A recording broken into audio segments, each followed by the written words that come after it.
the Mediterranean a sea of light and empire. But beneath its calm surface, two powers were rising, each certain the world belonged to them. To the west stood Carthage, the jewel of the African coast, a city of traders, sailors, and silver. Her ships ruled the waves, her merchants ruled the markets. Gold, ivory, and purple dye, the lifeblood of her empire, flowed across the sea. To the east stood Rome, young, ambitious, and unyielding, born from iron and discipline, not wealth or beauty. Her people tilled the soil by day and trained for war by night. At first, there was respect, even admiration. Rome admired Carthage's mastery of the sea. Carthage respected Rome's iron will. But admiration between powers never lasts. Between them lay Sicily, the largest island in the Mediterranean and the heart of every trade route. A land rich with grain, silver, and strategic ports. Both nations looked upon it and saw destiny. It began with a skirmish, a quarrel between mercenaries, a single spark that would ignite a century of war. The First Punic War, Rome's first taste of a world beyond Italy. For the first time, the Republic faced an enemy not on land, but on sea, and that was a problem. Because Rome had no navy, not a single warship, but Rome had something far more dangerous, an inability to accept defeat. They built ships, hundreds of them, in months. They studied captured Carthaginian vessels plank by plank. And when they were done, they created something new. A monstrous invention of war, the corvus. A boarding bridge, a way to turn sea battles into land battles. And on the open waves, the Romans found a way to fight like Romans again. For 23 years, the two powers bled each other. Sicily burned, thousands of men were lost at sea. And still, neither side surrendered. Carthage had the skill, Rome had the will, and in the end will triumph. When the war finally ended, the sea was silent. Carthage had lost her fleet, Rome had gained her first province. But victory came with something else, a hunger, a quiet, growing certainty that Rome was destined for more. Across the sea, Carthage rebuilt, her people scarred but not broken. And among them, a young boy watched ships returning from war and swore that one day he would destroy Rome. His name was Hannibal Barca. The oath of Hannibal was born into the fire that Carthage could never forget. The smoke of defeat still hung in the air, the salt from Roman taxes still burned their wounds. And every Carthaginian child grew up hearing one lesson: never trust Rome. His father, Hamilcar Barca, was a general, a soldier of the First Punic War. He had watched the Roman legions march through Sicily and the Carthaginian fleet sink beneath the waves. He carried that memory like a scar, and he passed it to his son. When Hannibal was just 9 years old, his father called him to the temple. Before the family's household gods, he placed the boy's small hands on the altar. He looked into his son's eyes and said, "Swear to me, Hannibal. Swear you will never be a friend to Rome." And Hannibal swore. That moment would echo through history, because that oath spoken by a child would one day shake the foundations of the Roman world. Hamilcar took his son across the sea to Iberia, modern Spain, Carthage's new frontier. There he built a new empire, a place where the Barcid family could rise again, away from Roman eyes. They built cities, trained armies, and gathered silver from the mines of the south. The young Hannibal learned quickly. He rode with the cavalry, spoke the languages of the tribes, and studied every strategy his father knew. He learned that men could be bound not just by loyalty, but by purpose.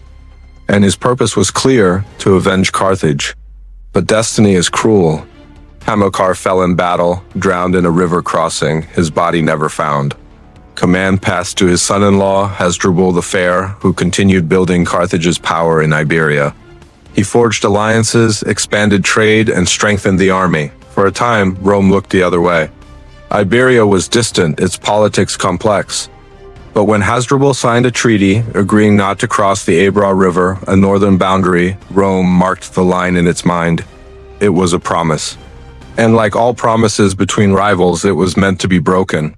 Years later, Hasdrubal was assassinated and command passed to Hannibal. He was 25, brilliant, charismatic, and utterly fearless. His soldiers adored him. He slept on the same ground they did, ate the same food, fought in the same storms. But behind his calm eyes burned a single vow: the oath he made as a child.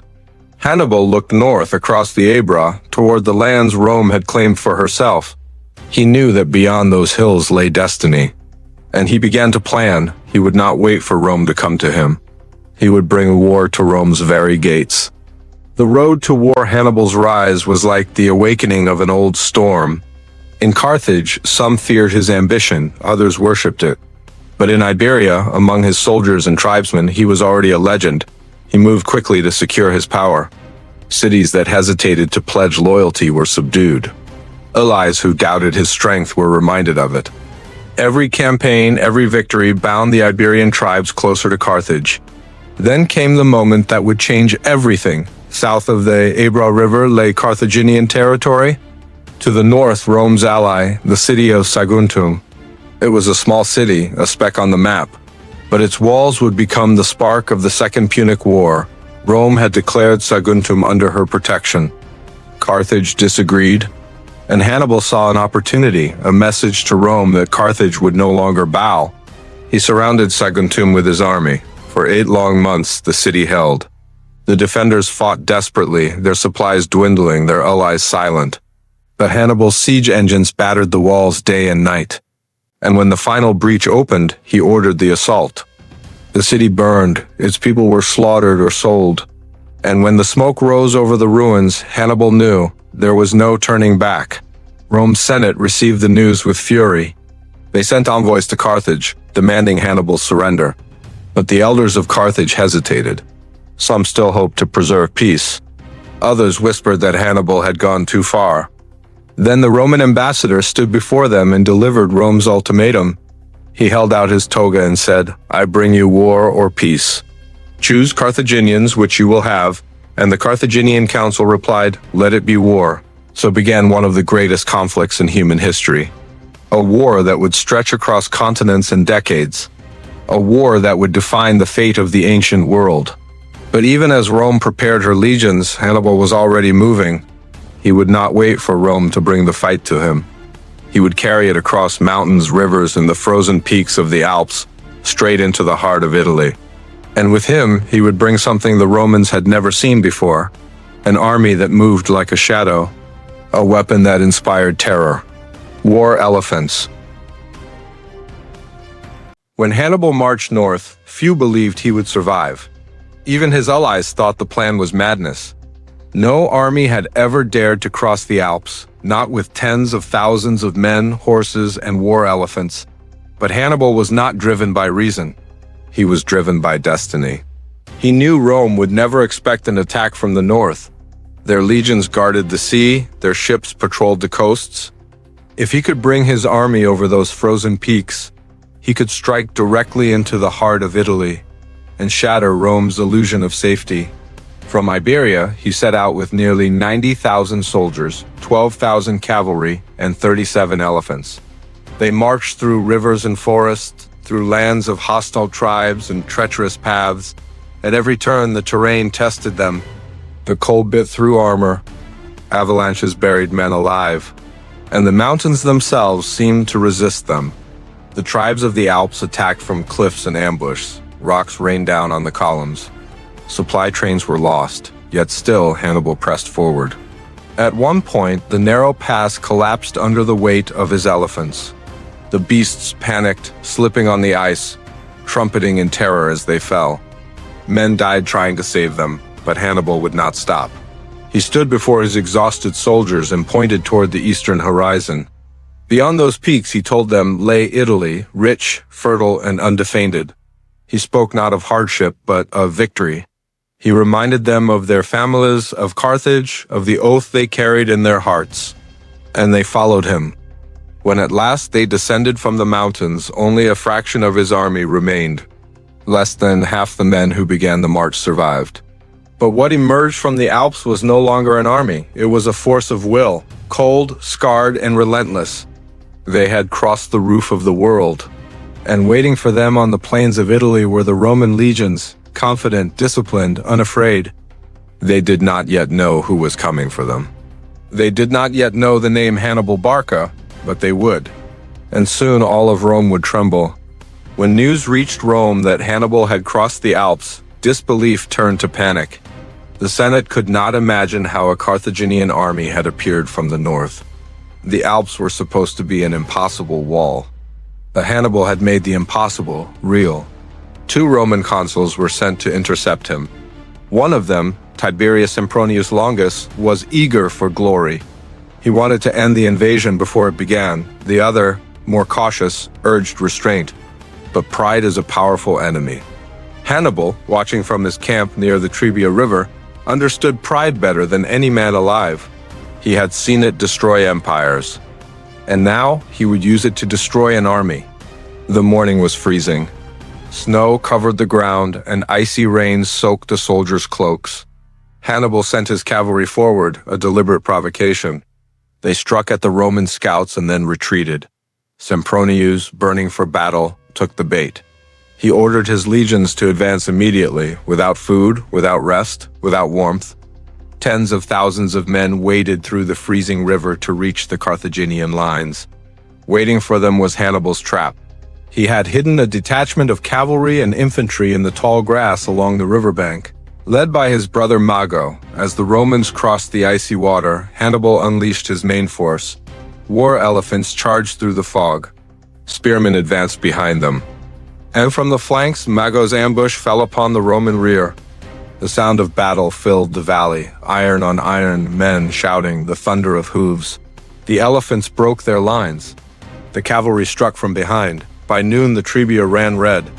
Thousands were cut down where they stood. Those who fled drowned in the swollen river. It was a massacre. For the first time, the invincible Roman legions had been broken, not by a greater force, but by a greater mind. Hannibal's victory at Trebia echoed across the Republic. It was more than a battle, it was a message. Rome could bleed, and Hannibal would be the one to make it bleed again. Winter turned to spring. Rome reeled from defeat, but pride refused to yield. The Senate raised new legions. They sent them north, certain that sheer numbers would crush the invader. But Hannibal was already moving, faster, lighter, always one step ahead. He knew the Roman way of war, discipline, formation, order. He would destroy them not in open fields, but in chaos. Near Lake Trasimene, in the misty hills of Etruria, Hannibal saw his chance. A narrow valley stretched between the lake and the ridges above. A perfect place for an ambush. He placed his infantry at the far end of the pass, visible to Roman scouts. Then, in silence, he hid his cavalry and light troops along the slopes, masked by the fog. Every path, every ridge, every escape route sealed by Carthaginian steel. When dawn broke, the Roman army under Gaius Flaminius marched straight into the trap. Mist rolled down from the mountains, thick as smoke. They could see only a few feet ahead. The air was heavy, still, waiting. And then it began. From every side came the sound, the clash of horns, the thunder of feet, the roar of men. Hannibal's army erupted from the hills, falling upon the Roman column. There was no formation, no order, only confusion. Soldiers stumbled over one another, blinded by the fog. Officers shouted commands no one could hear. Cavalry charged in circles, striking at shadows. It was slaughter. Some men tried to reach the lake, only to drown in panic. Others fled into the hills and were hunted down. Flaminius himself was struck down, fighting to the end. By the time the mist lifted, the ground was carpeted with the dead. 15,000 Romans lay still. Thousands more were captured. And Hannibal, undefeated, unbroken, stood at the center of it all.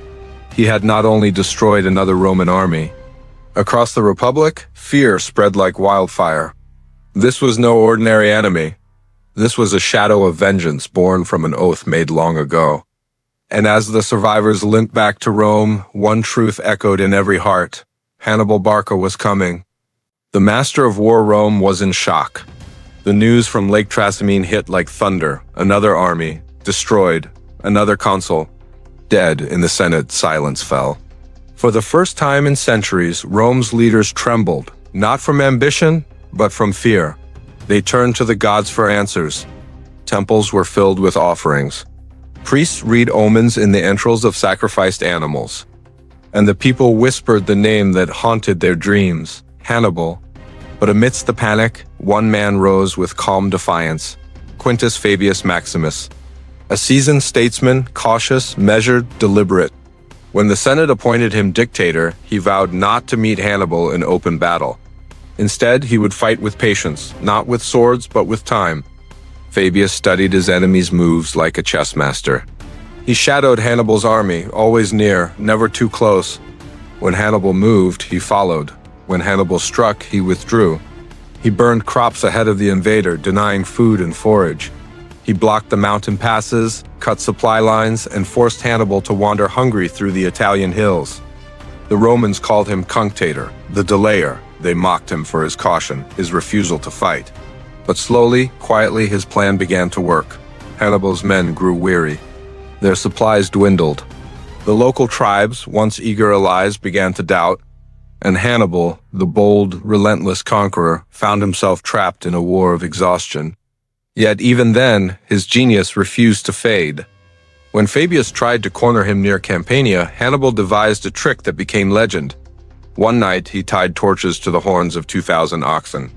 As darkness fell, he drove them up the slopes, their fiery lights flickering like an army on the move. The Romans, thinking Hannibal was fleeing, rushed toward the glow, and in that chaos, Hannibal slipped silently past them with his entire force. When dawn came, Fabius stood looking across the valley.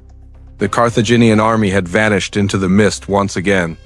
It was a humiliation, but not a defeat. Because Fabius knew something no one else in Rome yet understood.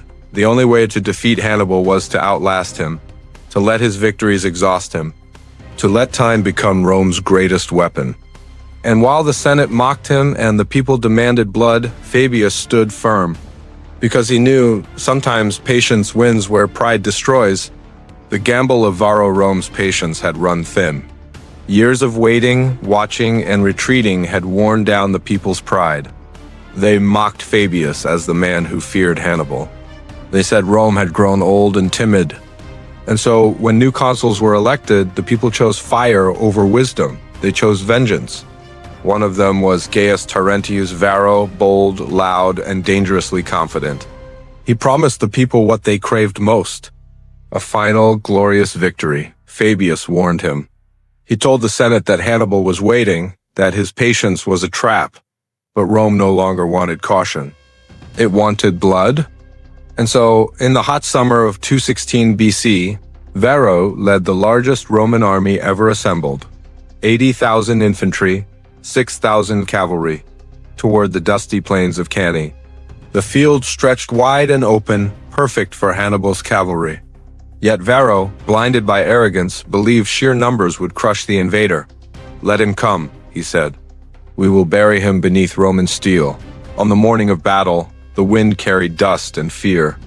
The sun rose over the fields, glinting off helmets and shields. Roman soldiers stood shoulder to shoulder, packed tightly together, a sea of red tunics shimmering under the blazing light. Across the plain, Hannibal's army waited in eerie silence. A thin line, curved inward like a smile. Celtic warriors in the center, African veterans on the flanks, cavalry poised on the wings.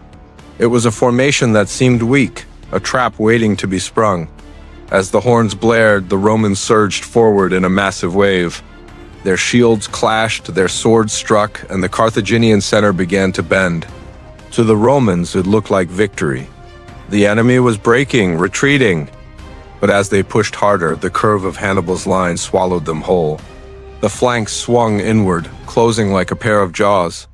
Then his cavalry, led by the fearless Maharbal, struck from behind. The Roman army was surrounded. Trapped in a tightening circle of steel and death, dust choked the air. The screams of dying men drowned out the clash of swords. There was nowhere to run, no space to fight, no hope. By nightfall, more than 50,000 Romans lay dead. Consuls, senators, soldiers, all buried beneath the dust of Cannae. It was the greatest disaster in Rome's history. When word reached the city, people tore their clothes and wept in the streets. The gods had abandoned them. Hannibal had not just defeated Rome, he had humiliated her. Yet in that grief, something remarkable happened. Rome did not surrender. No envoys went to Hannibal's camp. No peace was offered. Instead, the Senate met in silence. And one elder stood to speak. "Let us not mourn the fallen," he said, "but honor them. by refusing to yield. That elder was Fabius Maximus, the man they had once mocked. Now, the man they would come to call Rome's shield. Rome had lost everything except its resolve. After Cannae, the Republic seemed finished. An entire generation of soldiers lay dead, allies defected. Cities opened their gates to Hannibal, but Rome did not die. It rebuilt. It endured. The Senate ordered new legions, trained young men barely old enough to shave. Old weapons were reforged. Temples filled again with prayers. And while others expected surrender, Rome turned its grief into discipline. For years, Hannibal marched across Italy, undefeated but unfulfilled. He won battle after battle, yet never broke Rome's will. The city that once ruled through pride now ruled through pain, and pain made it stronger. Then, from the ashes of defeat, a new leader emerged, Publius Cornelius Scipio. He had survived Cannae as a young officer, but instead of despair, he carried away a vision. He believed Rome could not win by chasing Hannibal in Italy. To defeat Carthage, Rome must strike at its heart, across the sea in Africa itself. It was a radical idea, almost madness. But Scipio had something few Romans possessed anymore: hope. He studied Hannibal's tactics, memorized every battle, every maneuver. He learned not just how to fight, but how Hannibal thought. When he finally gained command, he began reshaping Rome's army in the same mold. He trained them in maneuver warfare. He drilled them in deception. And above all, he taught them patience. In 204 BC, his fleet sailed from Sicily, cutting across the glittering blue of the Mediterranean toward North Africa. For the first time, the war came to Carthage's doorstep. Panic erupted in the city. Hannibal, the conqueror of Italy, was recalled home. The hunter became the hunted.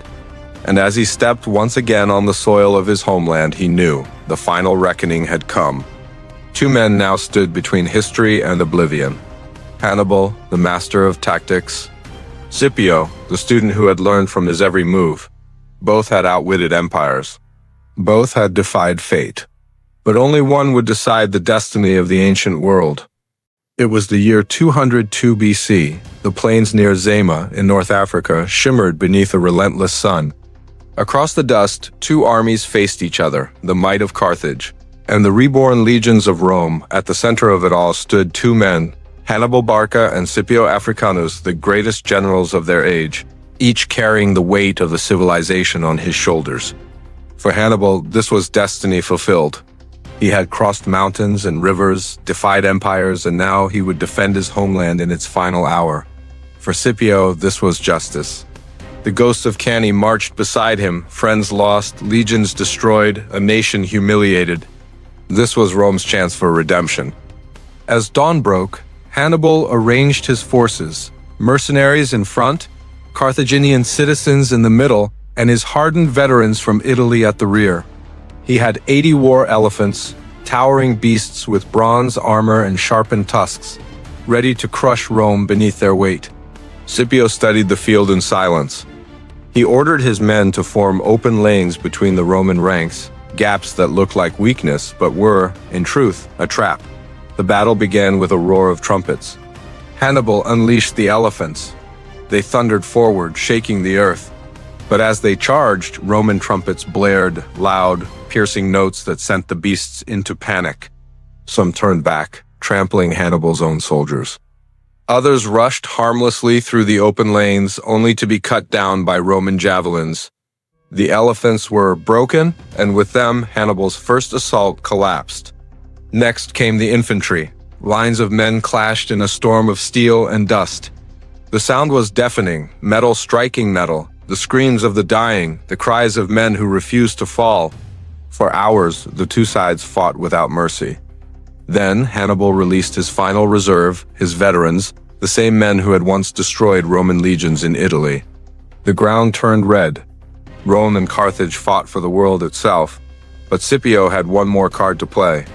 He ordered his cavalry, led by Laelius and Massinissa, to circle the battlefield and strike from behind. As the Carthaginian rear collapsed, Hannibal's army was surrounded. There was nowhere left to run. The legend of Hannibal ended there, beneath the African sun, in a storm of dust and blood. When it was over, 50,000 Carthaginians lay dead. The once mighty general stood amidst ruin. He had not been defeated by arrogance, nor by numbers, but by time itself. Rome had become the very monster he once set out to destroy. As the silence fell, Scipio looked across the battlefield. He did not cheer, he did not boast. He simply whispered, "Rome is avenged." From that day forward, Carthage was broken, its fleets surrendered, its armies disbanded. The Mediterranean now belonged to Rome, but for both men, victory carried no joy. For Hannibal, exile. For Scipio, a legacy of endless war. The age of empires had begun, and the dream of peace was already fading into history. The twilight of Titans, the battle was over. Carthage had fallen silent. Smoke drifted above the plains of Zama like the ghost of an empire. Scipio Africanus stood among the ruins of victory, not as a conqueror, but as a man who had finally understood the cost of greatness. Rome celebrated him as a god. Crowds chanted his name. Senators called him the savior of the Republic. Gold, glory, eternal fame, all lay at his feet. But Scipio had seen too much of war to feel triumph. He had looked into Hannibal's eyes and seen himself. Two men shaped by destiny, used by nations, and left behind by peace. After the battle, Scipio summoned Hannibal. The two warriors met face to face, not as enemies but as equals. It was said that for a long time they spoke in silence. Then Hannibal, with a faint smile, said, "It seems the gods have favored you." "Romang," Scipio replied quietly, "or perhaps they have merely finished with you." Hannibal bowed his head. He knew Rome would now rule the world. But even as he surrendered, his pride did not die. He had fought not for conquest, but for the soul of his people, and that no Romang could ever take. Years passed. Carthage lived on, but only as a shadow. Its trade dwindled, its walls weakened, and its name became a warning whispered by Roman mothers to their children. As for Scipio, he returned to Rome a legend, but legends are dangerous in the city of ambition. The Senate feared his fame, his allies turned against him. Whispers of corruption spread. The man who saved Rome was soon forced into exile. He retired to his villa in Liternum, where he lived in quiet dignity, watching the empire he had built devour itself piece by piece. Before his death, he ordered his tombstone to bear a single line, "Ungrateful fatherland, you will not even have my bones." And so, the two greatest men of their age, Hannibal and Scipio, both died in exile. One in the east, pursued to his end. The other in Italy, forgotten by those he had saved. History rarely remembers the peace after victory. It remembers only the wars that birthed it. Rome had conquered the world, but in doing so, it had lost the last of its innocence. The Republic stood triumphant. Yet the shadow of empire had already begun to fall. The war was over. The Mediterranean belonged to Rome. The world had changed. Forever. Ships bearing the Roman eagle now sailed from Spain to Greece, from Sicily to the sands of Africa. The trade routes once ruled by Carthage now carried Rome's gold, Rome's law, and Rome's gods. But victory came with a price. The Republic that had been born from rebellion, that had fought for freedom and honor, was no longer the same. The wars had given Rome something it could not surrender: power. Senators grew rich from conquest. Generals returned from campaigns with private armies and foreign treasures. And beneath the marble arches and triumphal parades, the heart of the Republic began to rot. Farmers who had once served as soldiers returned home to find their land taken by the wealthy. The poor flooded the cities, desperate for bread. The streets filled with unrest. Rome's victories abroad had created enemies within. And yet the people cheered. They believed Rome was eternal, a sun that would never set. But those who had seen too much, men like Scipio and the last of the old generals, knew that every empire carries the seeds of its own destruction. In the silence of his exile, Scipio's words echoed like a prophecy. The Republic will not die in battle. It will die in the Senate in whispers and ambition. He was right. For even as Rome stood at its greatest height, its future was already written. Greed, pride, and corruption would soon bring it to its knees. The Republic that had defeated kings and empires would one day fall to a single man, and that man was yet to be born. The story of Rome was not over. It was only changing shape. From the ashes of Carthage would rise new wars, new heroes, and new betrayals. Next time, in Chronidex, Thales of Ancient History, we enter the Age of Ambition, where one man's rise would mark the death of freedom itself. Episode 6, The Ambition of Caesar. If this journey through Rome's rise and ruin spoke to you, subscribe to Chronidex and be part of our growing archive of forgotten history. Leave a comment below. What moment from this episode struck you the most? And share this story with someone who still believes that power always comes without a price. Because here, every empire has a story, and every story leaves a shadow.